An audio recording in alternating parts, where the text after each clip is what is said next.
En la memoria de los acontecimientos bélicos se proponen documentos y declaraciones internacionales relativas a la protección de bienes culturales frente a conflictos armados, dando énfasis al reconocimiento del patrimonio particular de una nación como parte del patrimonio mundial. Esto resulta en el cuestionamiento de la viabilidad del movimiento moderno. De esta manera se comienza a abrazar la reivindicación de valores de núcleos históricos como parte de la ciudad contemporánea. Comienza a cuestionarse la estética internacional en obras tales como La Torre Velasca de 1958 del grupo BBPR, investigadores tipológicos y urbanos en ciudades antiguas tales como Saverio Muratori y Ludovico Quaroni o Christian Norbert Schultz, que proponían otra visión de fenómenos urbanos dando un vistazo en otra dirección. De esta manera nos ubicamos en un periodo posmoderno, donde se rescata la noción del tipo, el derecho a la memoria, la continuidad de los hechos urbanos y las persistencias históricas como constantes dentro de las ciudades. Respecto al postmodernismo, debemos indicar que nace como una reacción contra el racionalismo extremo de la modernidad.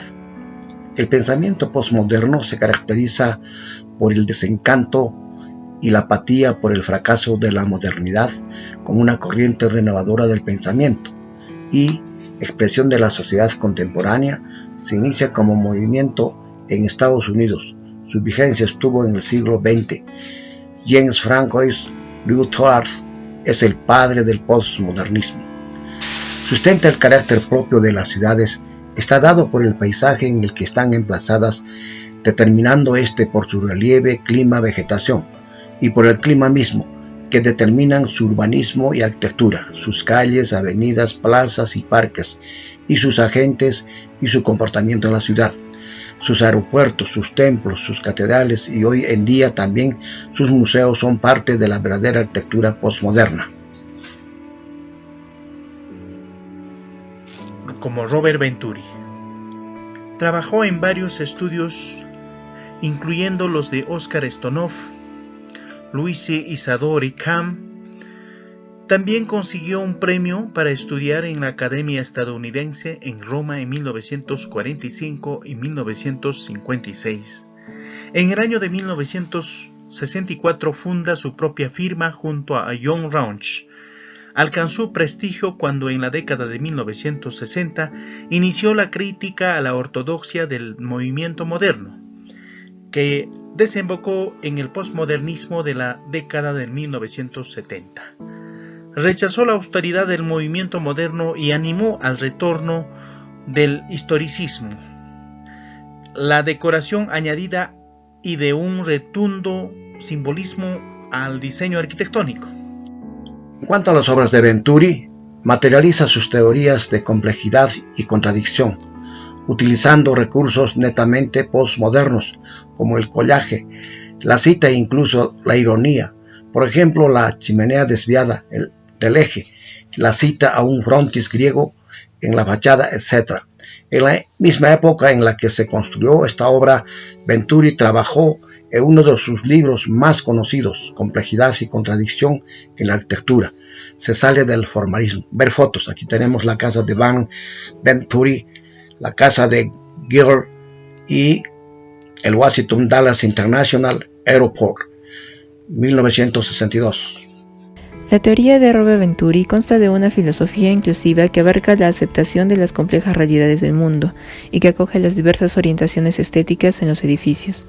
Se busca asimismo un respeto por entornos urbanos preexistentes o, en palabras del arquitecto, el sentido histórico implica la percepción, no solamente del pasado como pasado, sino el pasado como presente.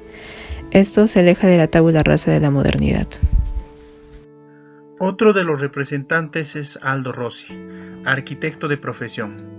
Trabajó como ayudante de Ludovico Quaroni en la Escuela de Urbanismo de Arezzo y de Carlo Aimonino en el Instituto de Arquitectura de la Universidad de Venecia.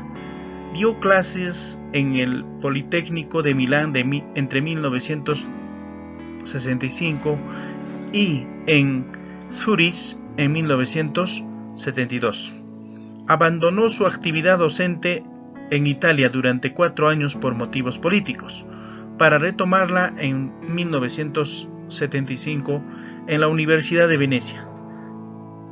Trabajó en Estados Unidos en 1976 impartiendo clases en la Universidad de Cornell, Ítaca, y la Cooper Union de Nueva York.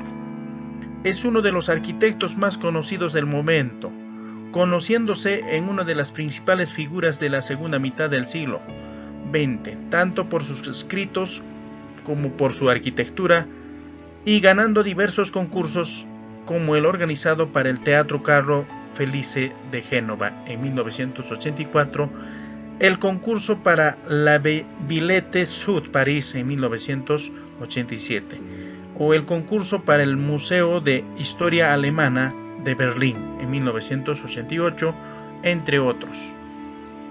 Aldo Rossi no quería ser de la palabra avant-garde, término que viene de francés y significa vanguardia, es decir, las personas u otras que están por delante de las tendencias. Es considerado como ícono por desear crear monumentos. Sus trabajos fueron irónicos y racionales. Tony Torrecillas. Entre sus trabajos más relevantes son más de 22 obras. Ver algunas de estas en fotos. Por otra parte, es necesario entender qué es una tendencia. La tendencia es una idea o corriente, especialmente del tipo religioso, político o artístico, que se orienta en determinada dirección.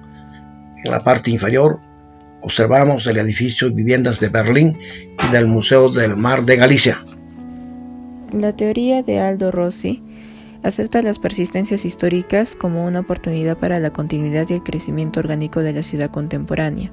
De esta manera, las poderosas presencias de épocas pasadas, en vez de ser vistas como entes patológicos o extraños a la ciudad, debían ser reconocidas como agentes que pueden potenciar crecimientos y desarrollos nuevos en el sistema urbano. Se reivindica el papel de la memoria como elemento impulsor de la urbe, pero no se identifica la inmovilidad en la que habían caído los núcleos urbanos antiguos en su carácter de conjuntos monumentales. Se rechaza tanto la pretensión moderna de prescindir de la ciudad antigua como el aislamiento del resto de la dinámica urbana en la que habían sumido las normas de conservación patrimonial. También la representante latinoamericana recae en Marina Weissman. Marina Weissman nació en Buenos Aires en 1920, Argentina. Estudió arquitectura en la Universidad Nacional de Córdoba, Argentina, en 1945, graduándose de ella. Trabajó como directora en la ejecución de obras de restauración en la ciudad de Córdoba. Entre los años de 1993 y 1996 realizan el Salón de Profundis del Convento de San Francisco, bajo la dirección técnica de los arquitectos Gustavo Ceballos y Freddy Judy, en base a un convenio en el que participaron la provincia de Córdoba, la municipalidad y el Instituto de Preservación y del Patrimonio de la Universidad Católica de Córdoba, en base a los estudios históricos y de relevamiento realizados con el aporte de la Paul Getty Foundation, conjuntamente con el arquitecto Gustavo Ceballos, quien realizó los estudios históricos, los primeros cateos de arqueología urbana y relevamiento.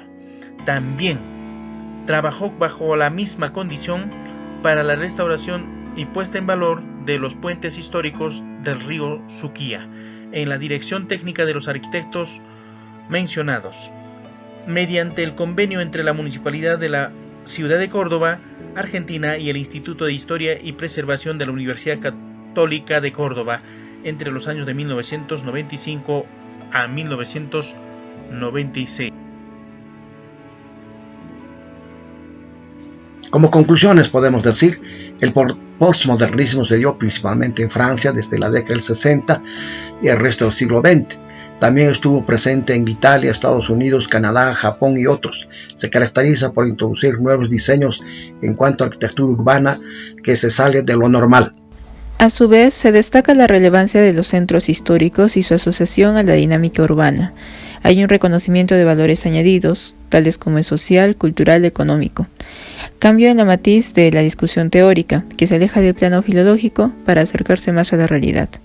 Existe la validez de la memoria materializada en monumentos del pasado, tales como ciudades o edificios, como germen de la ciudad del futuro. Todo esto terminó por apuntalar una perspectiva totalmente reivindicativa para con los núcleos históricos de las ciudades.